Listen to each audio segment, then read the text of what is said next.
بسم اللہ الرحمن الرحیم۔ السلام علیکم ورحمۃ اللہ وبرکاتہ۔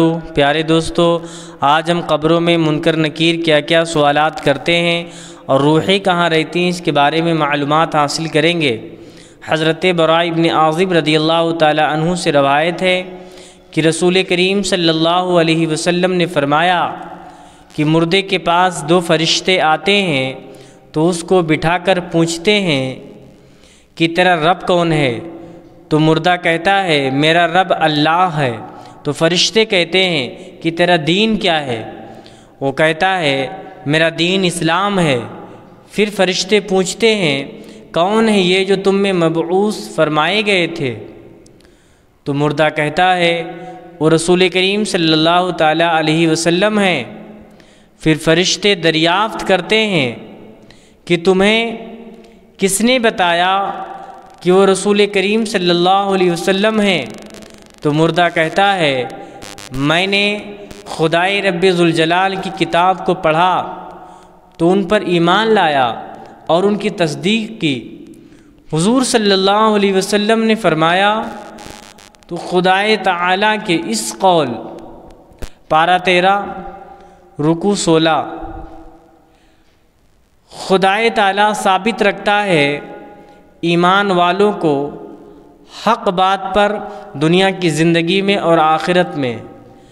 مومن خدائے تعالیٰ کے فرشتوں کو جواب دینے میں ثابت رہتا ہے۔ حضور اکرم صلی اللہ علیہ وسلم نے فرمایا پھر ایک پکارنے والا آسمان سے پکار کر کہتا ہے کہ میرے بندے نے سچ کہا، تو اس کے لیے جنت کا بچھونا بچھاؤ اور اس کو جنت کا کپڑا پہناؤ اور اس کے لیے جنت کی طرف ایک دروازہ کھول دیا جاتا ہے۔ حضور صلی اللہ علیہ وسلم نے فرمایا تو اس کے پاس جنت کی ہوا اور خوشبو آتی ہے اور حد نگاہ تک اس کی قبر کشادہ کر دی جاتی ہے۔ یہ حال تو مومن کا ہے، اور اب رہ گیا کافر منافق کا۔ تو حضور صلی اللہ علیہ وسلم نے اس کی موت کا ذکر کیا اور فرمایا کہ اس کی روح اس کے جسم میں واپس کی جاتی ہے اور اس کے پاس دو فرشتے آتے ہیں تو اسے بٹھا کر پوچھتے ہیں کہ تیرا رب کون ہے؟ تو مردہ کہتا ہے ہاں میں نہیں جانتا۔ پھر فرشتے دریافت کرتے ہیں تیرا دین کیا ہے؟ تو وہ کہتا ہے ہاں میں نہیں جانتا۔ پھر فرشتے پوچھتے ہیں کون ہے جو تم میں مبعوث کیے گئے تھے؟ تو وہ کہتا ہے ہاں میں نہیں جانتا۔ تو آسمان سے ایک ندا دینے والا پکار کر کہتا ہے کہ یہ جھوٹا ہے، اس کے لیے آگ کا بچھونا بچھاؤ اور آگ کا کپڑا پہناؤ اور اس کے لیے دوزخ کی طرف سے ایک دروازہ کھول دو۔ حضور اکرم صلی اللہ علیہ وسلم نے فرمایا تو اس کو جہنم کی گرمی اور لپٹ آتی ہے اور کافر کی قبر اس پر تنگ کی جاتی ہے، یہاں تک کہ اس کی پسلیاں ادھر کی ادھر ہو جاتی ہیں۔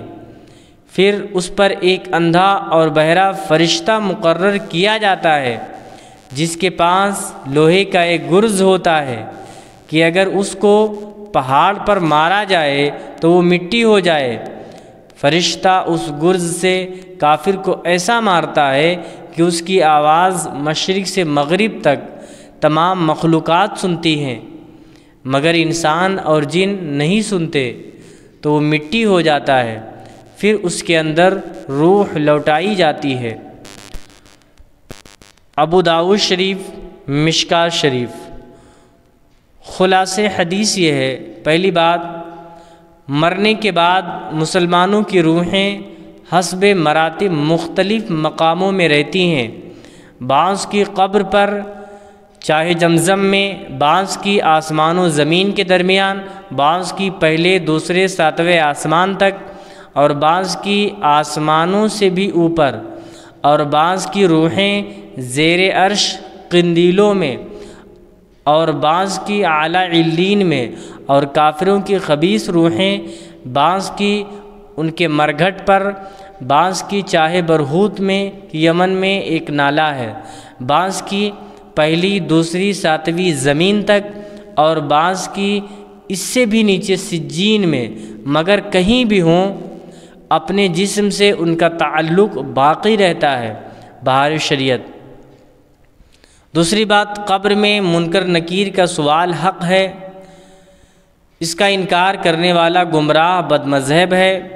امام اعظم ابو حنیفہ رحمۃ اللہ تعالیٰ علیہ فرماتے ہیں قبر میں منکر نکیر کا سوال حق ہے۔ تیسری بات، مردہ اگر قبر میں دفن نہ کیا جائے، جہاں کہیں ہوگا وہیں سوالات ہوں گے اور وہیں ثواب یا عذاب پائے گا۔ ملا علی قاری علیہ الرحمہ فرماتے ہیں کہ سوال سب مردوں سے کیا جائے گا، یہاں تک کہ مرنے کے بعد درندے جانور کھا لیں تو بھی سوال کیا جائے گا۔ مرقات جلد اول صفحہ نمبر 168۔ چوتھی بات، عذاب قبر اور تنعیم قبر حق ہے اور اس کا انکار کرنے والا گمراہ ہے۔ حضرت ملا علی قاری رحمۃ اللہ تعالیٰ علیہ فرماتے ہیں قبر کا عذاب حق ہے اور سب کافروں اور بعض گنہگار مسلمانوں پر ہوگا، ایسے ہی تنعیم قبر مومنین کے لیے حق ہے۔ شرح فقہ اکبر صفحہ نمبر 122۔